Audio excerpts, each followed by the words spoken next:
Peace be upon you, dear listener.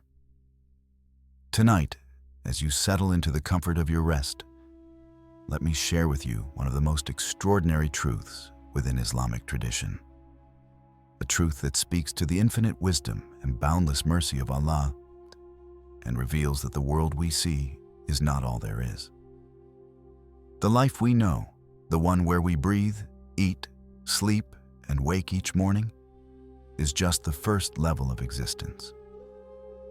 According to Islamic scholars who have studied the depths of our faith, there are actually multiple levels of life, each more mysterious and wondrous than the last.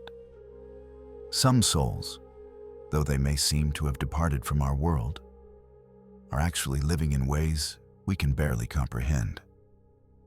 They exist beyond the constraints of time and space, in realms where the ordinary rules of our existence simply do not apply.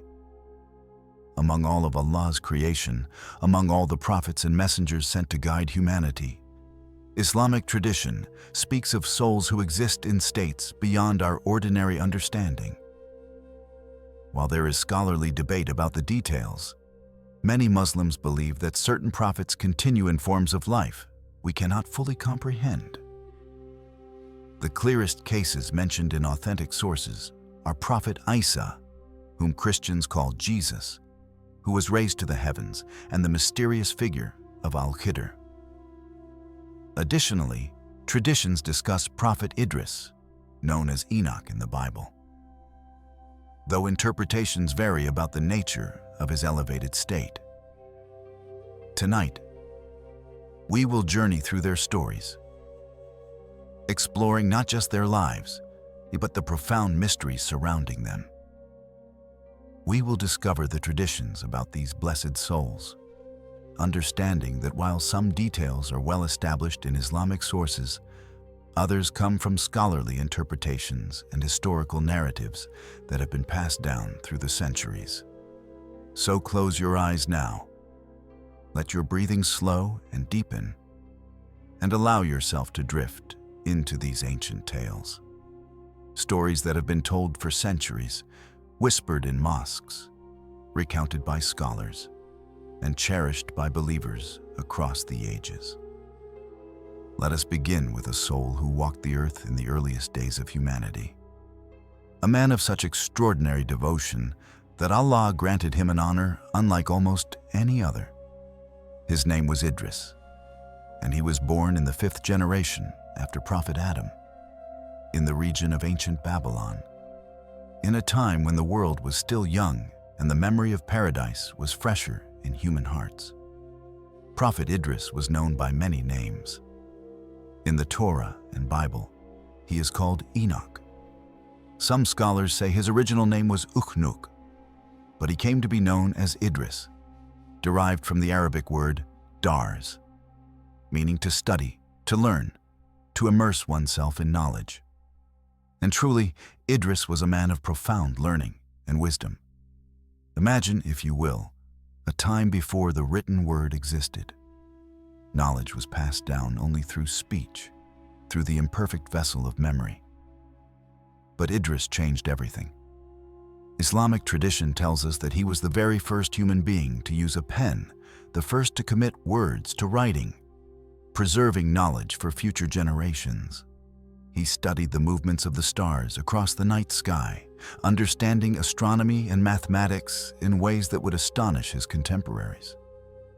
He invented the craft of tailoring, teaching people how to sew garments rather than simply wrapping themselves in animal skins.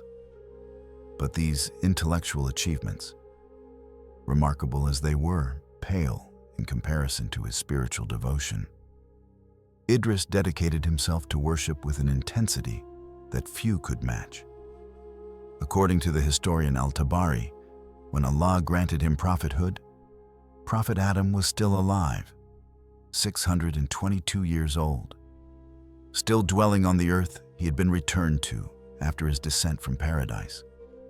Idris was sent as a prophet to the descendants of Cain, those who had strayed from the path of righteousness, who had forgotten their Creator and fallen into sin. He called them to the truth, invited them to obey Allah and resist Satan. But as is so often the case with prophets, most of his people did not listen. Islamic narrations tell us that only about 1,000 souls followed him, a small band of believers in a world of corruption. Yet Idris never wavered in his devotion. He spent most of his time in remembrance of Allah, in worship so pure and constant that it captured the attention of the angels themselves. The angels loved him deeply, and they would often descend from the heavens just to be in his presence, to witness his prayers and feel the light of his faith. One day during his worship, Idris made a request to one of these angelic visitors. According to narrations preserved in Islamic literature, he expressed a wish to meet the angel of death. The request was passed along, and the angel of death, with Allah's permission, took on human form and came to Idris while he was engaged in worship. Islamic narratives tell a remarkable story of what followed.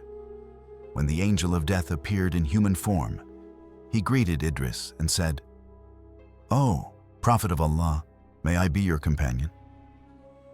Idris, not recognizing the angel, was puzzled.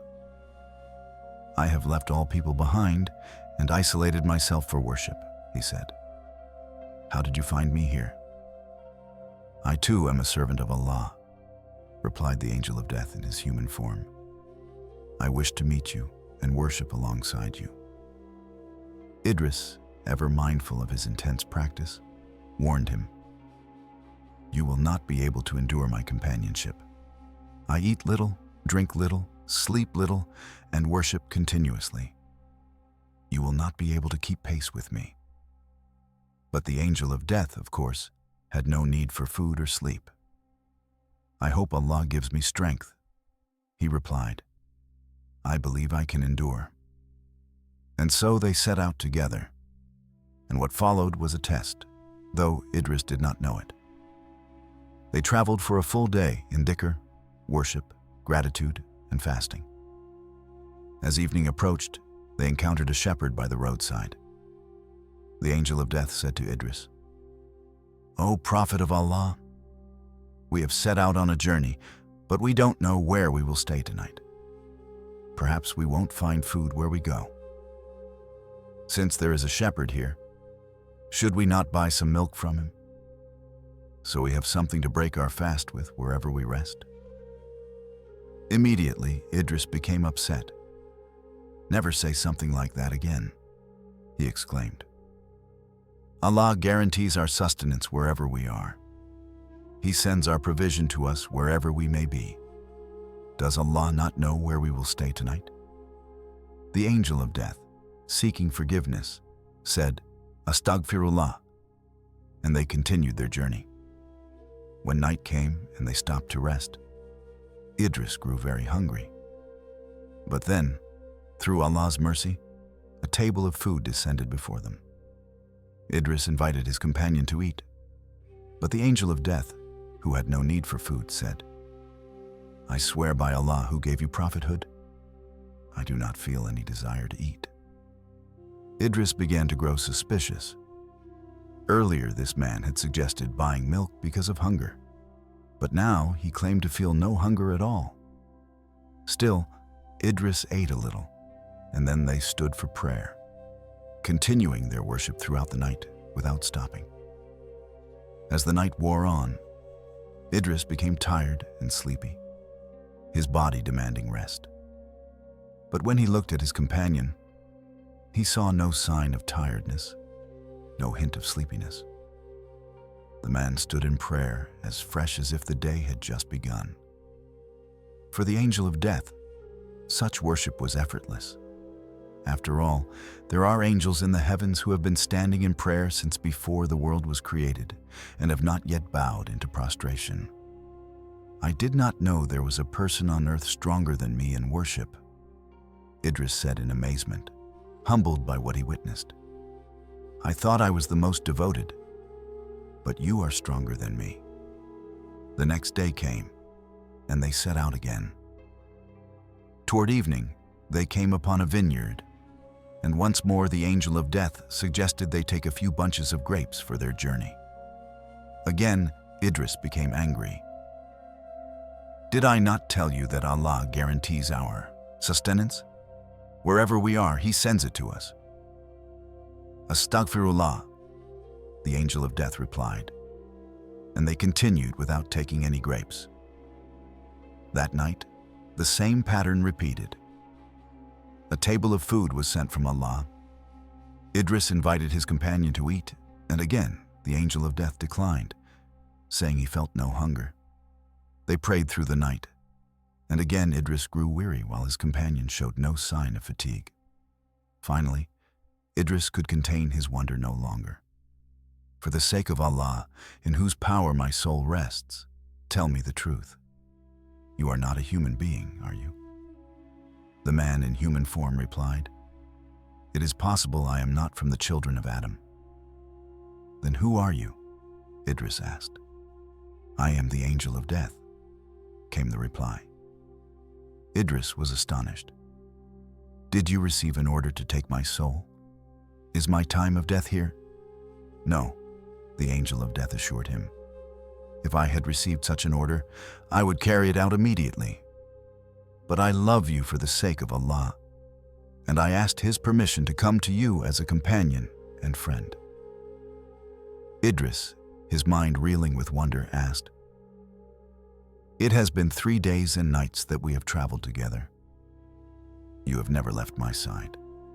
In all this time, has no creature died?" The angel of death smiled gently. "O Prophet of Allah, for the sake of Allah who granted you prophethood, how could it be that no one dies?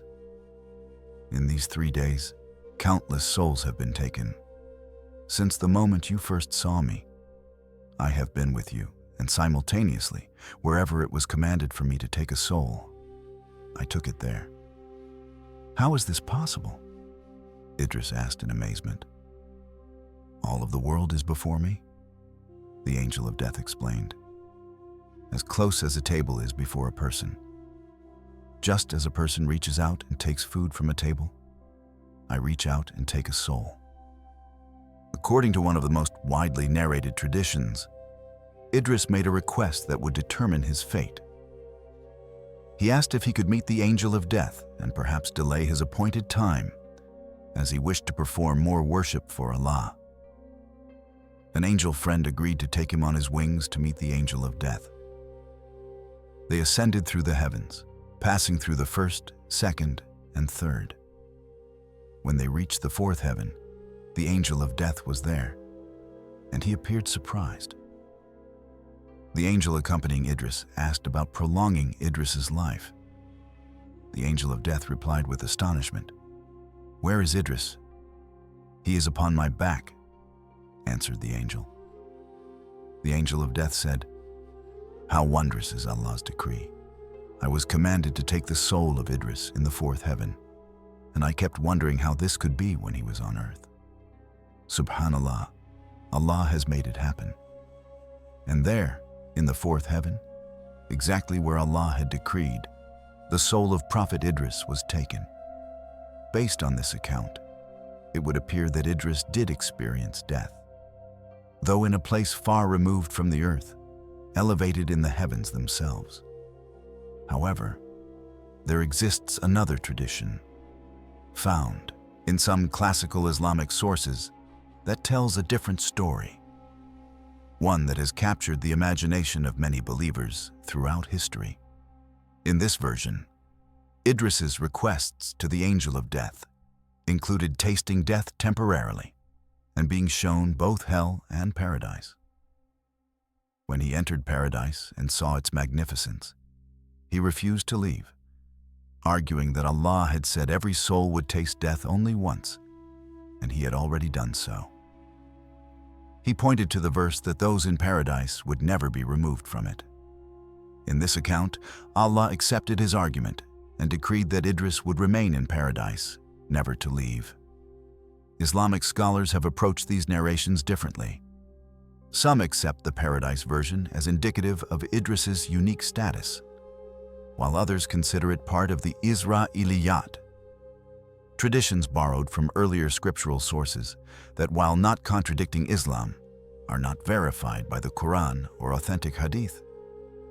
What remains certain and agreed upon is what the Quran itself states. The Quran mentions him in Surah Maryam, saying, "And mention in the book Idris, surely he was a man of truth, a prophet, and we raised him to a high place." This phrase, "raised him to a high place," has been understood in different ways by Islamic scholars. Many interpret it to mean that both his soul and body were raised to the heavens, where he lives in a state beyond our ordinary understanding. This interpretation is supported by the authentic hadith in which Prophet Muhammad, peace and blessings be upon him, met Idris during the night journey, the Miraj. During that miraculous ascension through the heavens, when the Prophet passed through the fourth heaven, he encountered Idris. The hadith in Sahih Bukhari and Muslim records this meeting, with Idris greeting the Prophet Muhammad and welcoming him as the righteous brother and the righteous prophet. This encounter is seen by many scholars as strong evidence that Idris is indeed alive in an elevated state.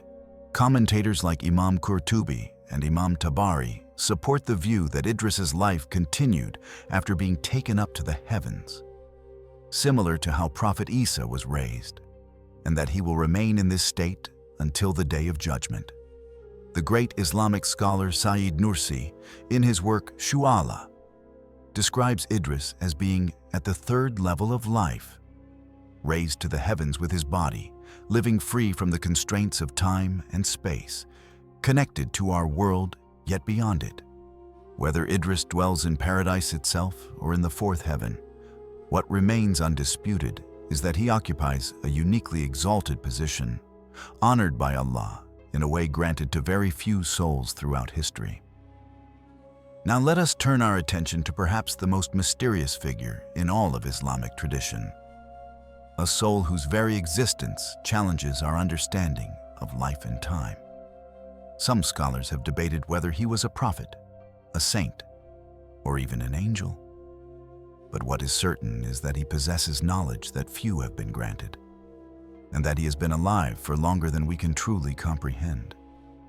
His name is Al-Khidr, which means the Green One, and even the reason for his name is steeped in mystery and wonder.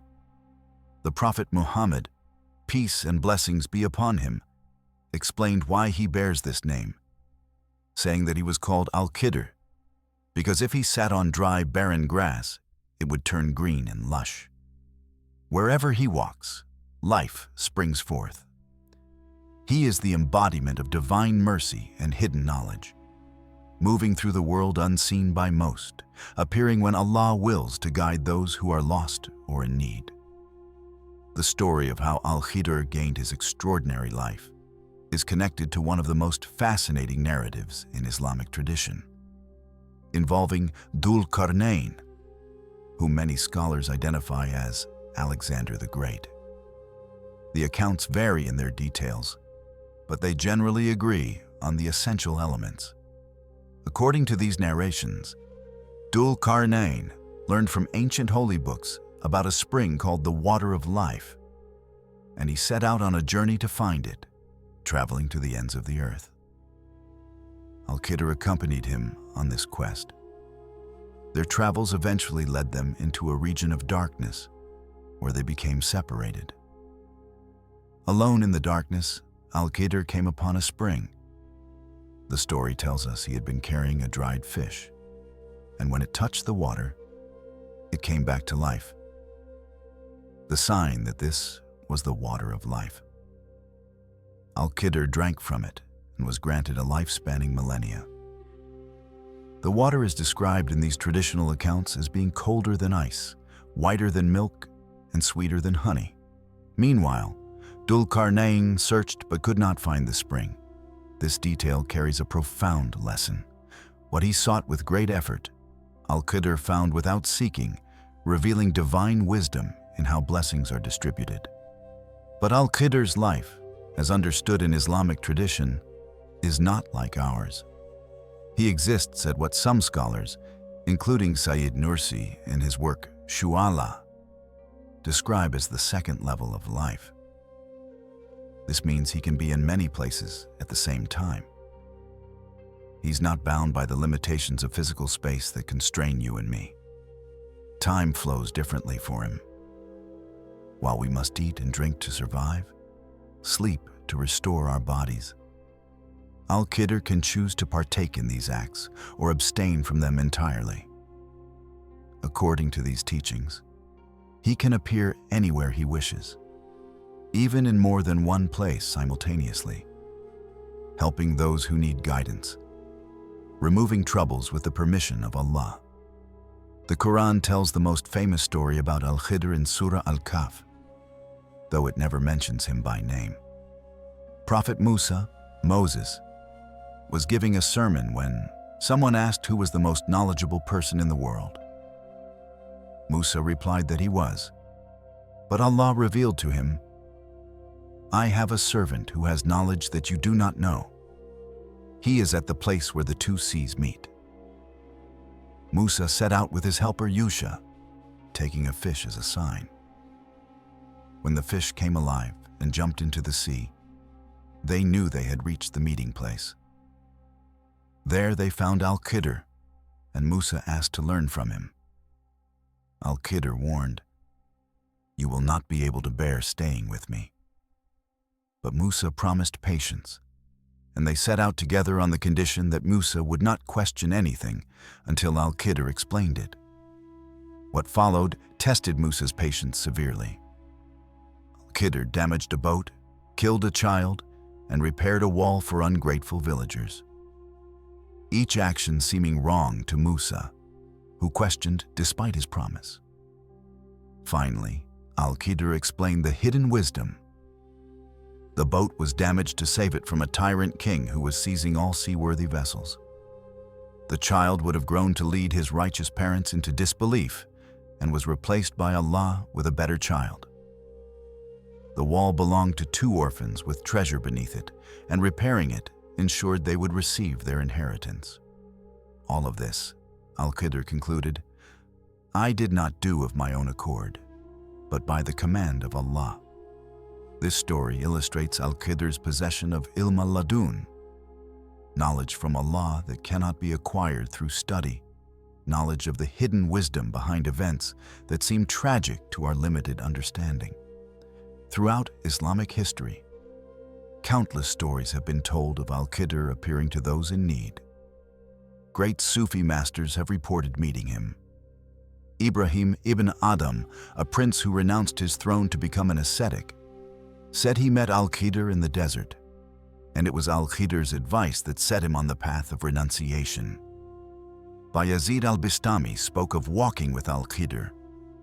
The great mystic Ibn al-Arabi received a cloak from him.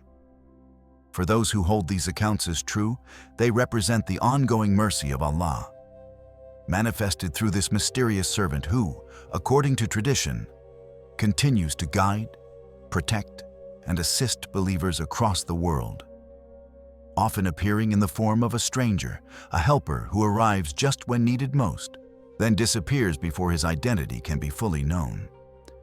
According to some narrations, when the Dajjal appears near the end of time, spreading his deception across the earth, Al-Khidr may appear again, calling people to believe in Allah's oneness.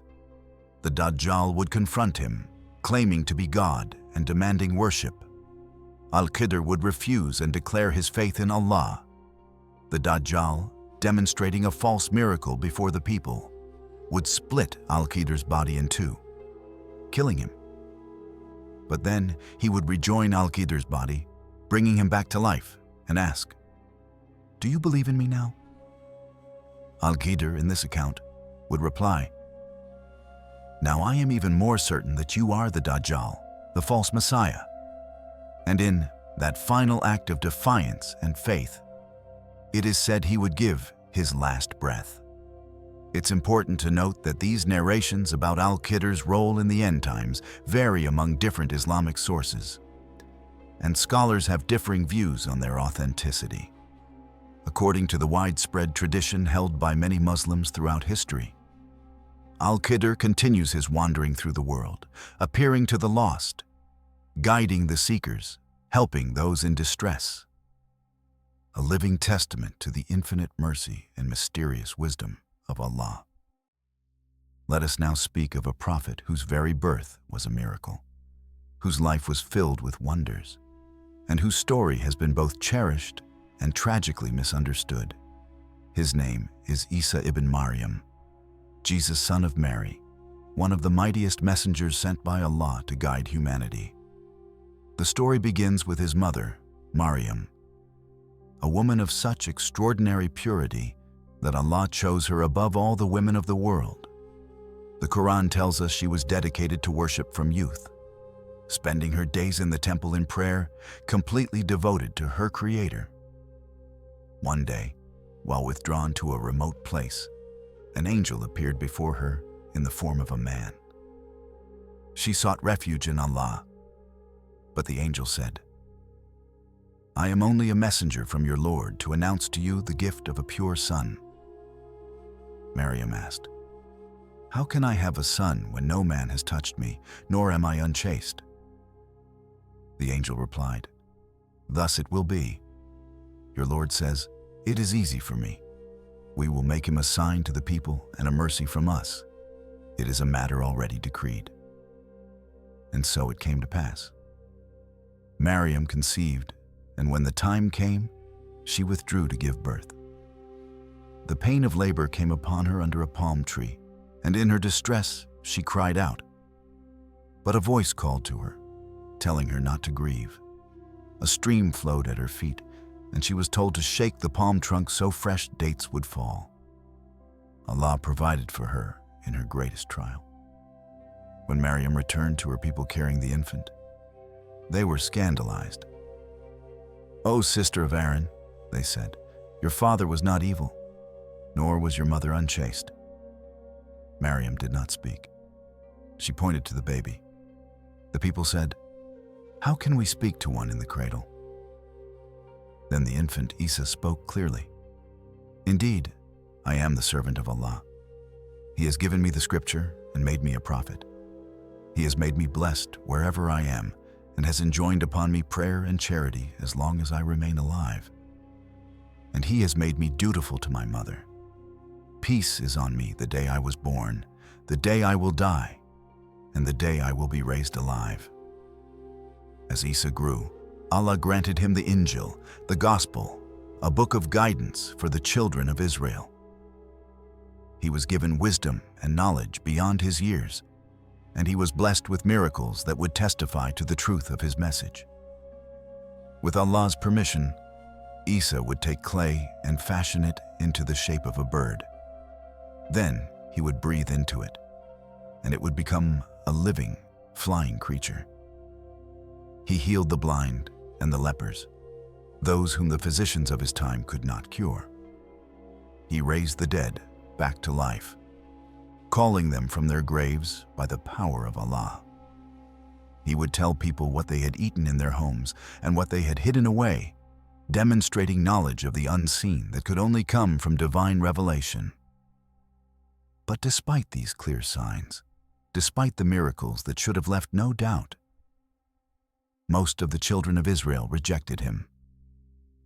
The religious authorities of his time saw him as a threat to their power and influence.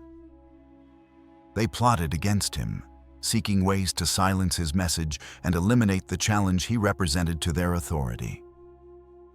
When Isa was 33 years old, the plot against him reached its climax.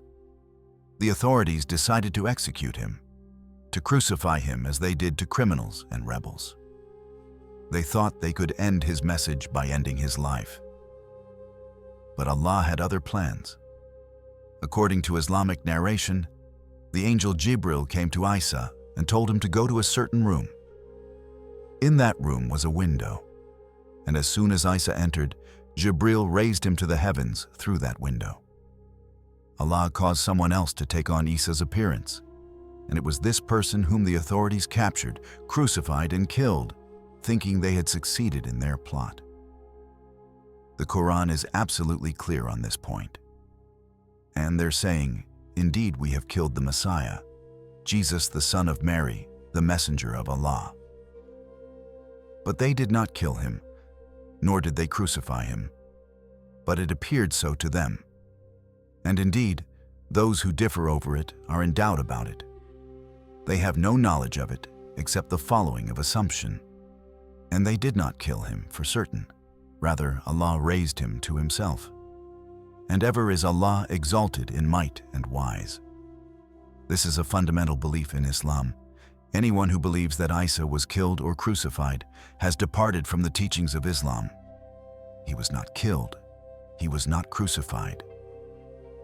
Allah raised him alive to the heavens, body and soul together, where he remains to this day, living in a state that we cannot fully comprehend, waiting for the time when he will return. The tragedy is that after Isa was raised to the heavens, his true message began to be altered. For 200 years after his ascension, there were still followers who maintained the pure teachings he had brought. The message of Islamic monotheism, the worship of Allah alone. But gradually, under various influences, particularly after the Roman Emperor Constantine adopted a corrupted version of the faith, the teachings were changed. The claim that Isa was the Son of God, that he was divine himself, became official church doctrine in the year 325 CE. All other views were declared heretical, and the true believers became fewer and fewer until they disappeared entirely. The religion that came to be called Christianity, in most of its forms, departed from the original message that Isa had preached. But Isa himself remains alive, preserved by Allah in the second heaven, and he will return. This is not speculation or wishful thinking. It is established in both the Quran and the authentic hadiths of the Prophet Muhammad, peace and blessings be upon him.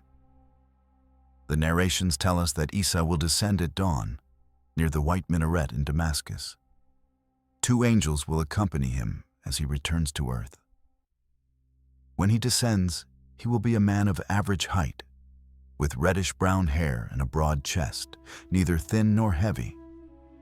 His hair will appear as though water is dripping from it, even though it will not actually be wet. When Isa returns, he will not come as a new prophet. For Muhammad, peace and blessings be upon him, was the final prophet and messenger. Rather, Isa will return as a follower of Muhammad's message, ruling by the Sharia that was revealed to the final prophet.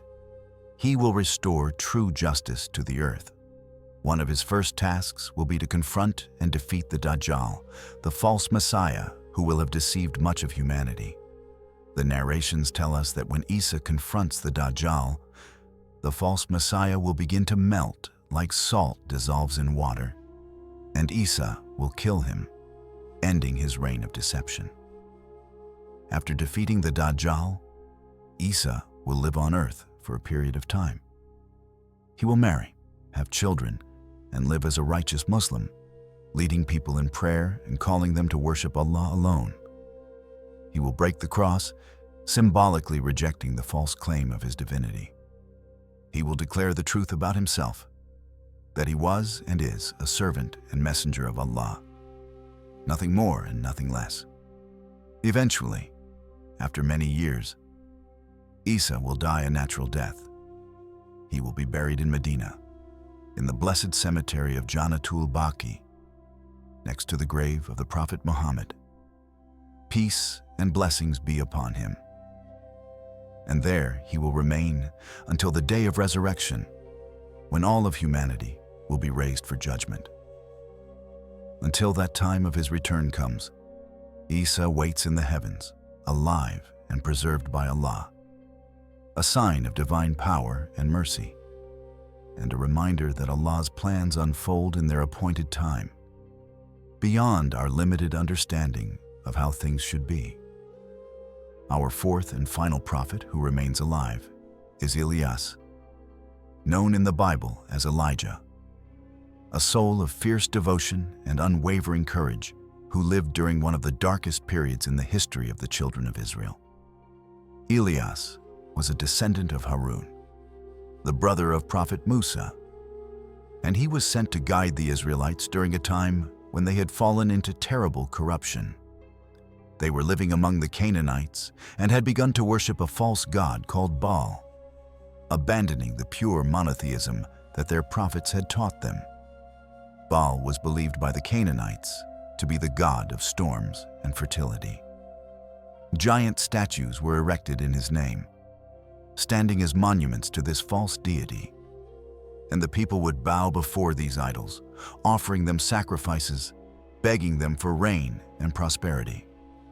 The worship of Baal had spread so thoroughly among the Israelites that it had become the dominant religion, supported and encouraged by the rulers themselves. The king at that time was Ahab, a wicked man who had married an even more wicked woman named Jezebel. This queen was a fierce promoter of Baal worship, and together, she and Ahab led the people further and further away from the truth, persecuting anyone who tried to maintain the worship of Allah alone. Into this darkness came Ilyas, carrying the torch of true faith, calling the people back to Tawheed, the absolute oneness of Allah. He stood before them and asked, "Will you not fear Allah? Will you call upon Baal and leave the best of creators, Allah, your Lord, and the Lord of your fathers of old?" His message was clear and uncompromising. The idols they worshipped had no power. They could not create, could not give life, could not bring rain or cause crops to grow. All power belonged to Allah alone, and it was to Him alone that they should direct their worship and their prayers. But the people refused to listen. Year after year, Ilyas preached to them, warning them of the consequences of their idolatry. But they persisted in their false worship. Finally, Ilyas called upon Allah to punish them with drought, to show them that Baal had no power over the rain and the harvest. Allah answered his prayer, and the rain stopped. For years, no water fell from the sky. The land dried up, crops failed, and famine spread across the region. The people suffered terribly, and many died from starvation and thirst. At last, broken by their suffering, the people came to Ilyas and repented. They acknowledged their sin and agreed to abandon Baal and return to the worship of Allah. Ilyas prayed for them, and the rains came, heavy and abundant, ending the drought and restoring life to the land. But the human heart is forgetful, and gratitude is often short-lived. After the immediate crisis had passed, after the memory of their suffering began to fade, the people returned to their old ways. They forgot their covenant with Allah and went back to worshiping the idols and bowing before Baal. The biblical tradition records dramatic confrontations between Ilyas and the priests of Baal, including an account at Mount Carmel where fire descended from heaven to demonstrate Allah's power over false gods. While the Quran itself does not detail these specific events, Islamic scholars have noted the similarities between the Quranic account and the biblical narrative, understanding that both point to the same essential truth. Ilyas called his people to abandon Baal and return to worshiping Allah alone. What remains certain from Islamic sources is that despite the clear signs and Ilyas's tireless preaching, most of his people persisted in their idolatry. When Ilyas saw his people returning to their corruption yet again, his heart was filled with such sorrow and disappointment that, according to some traditions, he prayed to Allah, expressing his despair at the persistent rejection of the truth. The accounts of what happened next vary among scholars. According to many narrations, Allah sent down a chariot of light, a vehicle of celestial fire, and Ilyas was taken up to the heavens alive, his body and soul together ascending beyond the earthly realm. Some traditions mention that as he ascended, he threw his cloak down to his student and successor, Ilyas, known as Elisha, symbolically passing on the mantle of prophethood to the next generation. However, it's important to note that there is scholarly debate about Ilyas's current status. while many classical commentators held that Ilyas was taken up alive and remained so. Other scholars, including those who compiled authoritative tafsir works, have pointed out that there is no definitive proof from the Quran or authentic hadith that Ilyas is still alive. Much of what is narrated about his ascension and continued life comes from Israeliyat, traditions borrowed from earlier scriptures that, while not contradicting Islam, are not verified by our most reliable sources. Despite these scholarly debates, the tradition of Ilyas being alive has been held by many Muslims throughout history. According to this tradition, like Al-Khidr, Ilyas would exist at a special level of life, the second degree of life, as some scholars describe it. In this state, such souls could be present in multiple places at the same time, not bound by the normal constraints of human existence. They would not have to eat or drink, though they could choose to do so. They could appear anywhere they wish, often together, helping believers in times of distress. Some narrations speak of encounters with Ilyas. One such account mentions a voice in the desert calling out, asking to be included among the Ummah of Muhammad. When investigated, it was said to be Ilyas, still engaged in worship after all these centuries. However, the authenticity of such narrations is questioned by hadith scholars.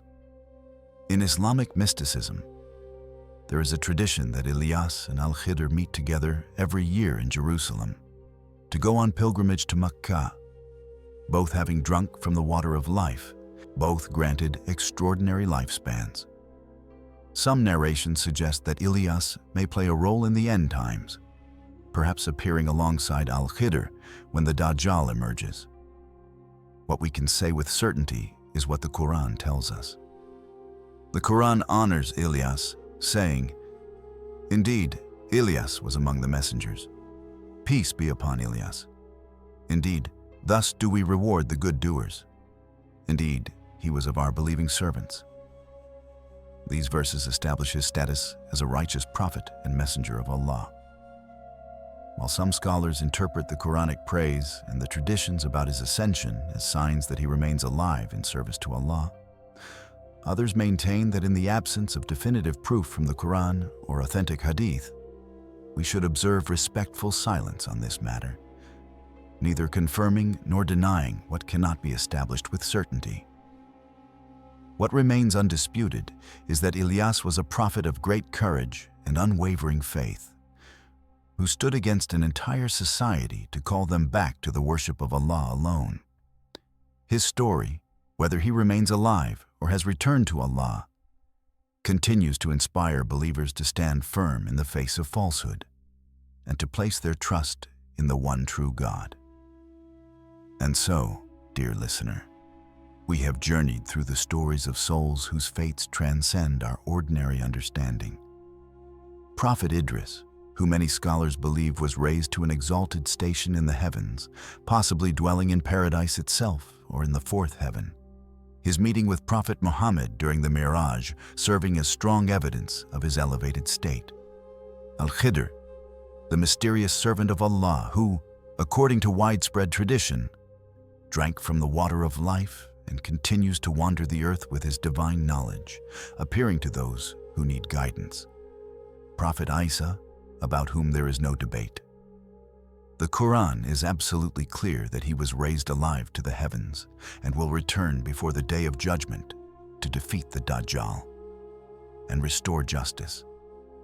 And Prophet Ilyas, whose story has inspired centuries of tradition about his ascension, those scholars remind us to distinguish between what is definitively established and what comes from interpretive traditions. These stories teach us profound truths about the nature of existence, about Allah's power over life and death, about the mercy that extends across time and space. They remind us that the world we see with our physical eyes is not all there is.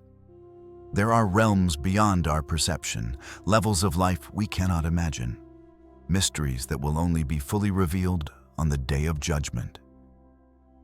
These prophets also teach us about devotion, Idris's worship was so pure and constant that he was granted an exalted station beyond our understanding. Al-Khidr's humility and obedience led him to the water of life when he wasn't even seeking it. Isa's miracles testified to Allah's power and mercy. Ilyas's courage in standing against an entire society of idol worshippers showed the strength of faith. Each of them serves as a reminder that Allah's mercy takes forms we could never predict, that His wisdom operates on scales of time and space that dwarf our limited perspective. What seems impossible to us is effortless for Him. What seems like an ending can be a beginning. What appears to be death can be transformation into a higher form of life. As you drift now towards sleep, let these stories settle into your heart.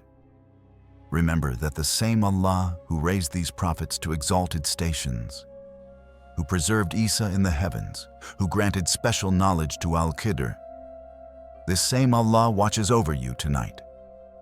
The same mercy that has touched these blessed souls surrounds you now. You are not alone in this world. Beyond the veil of ordinary perception, there are forces of good working in ways you cannot see, guided by divine wisdom you cannot fully comprehend. Whether through the continuous prayers of elevated souls or through means we do not understand, Allah's mercy reaches us in countless ways. These living traditions continue their service, and through their stories, they continue to inspire and guide us toward greater faith and deeper understanding. Sleep now with the knowledge that Allah's power is infinite, His mercy boundless, and His plans perfect even when we cannot understand them. May these stories bring you peace. May they strengthen your faith, and may they remind you that in Allah's universe, miracles are not confined to the past, but continue in forms both seen and unseen. If you found peace in these stories tonight, we invite you to like this video, subscribe to our channel, and share these blessed narratives with others who might find comfort in them. Leave a comment sharing which of these prophet stories touched your heart most deeply. May Allah grant you rest filled with tranquility, and may you wake tomorrow with renewed faith and a heart full of gratitude for the countless blessings He bestows upon us. Assalamu alaikum wa rahmatullahi wa barakatuh. Peace be upon you, and the mercy of Allah and His blessings.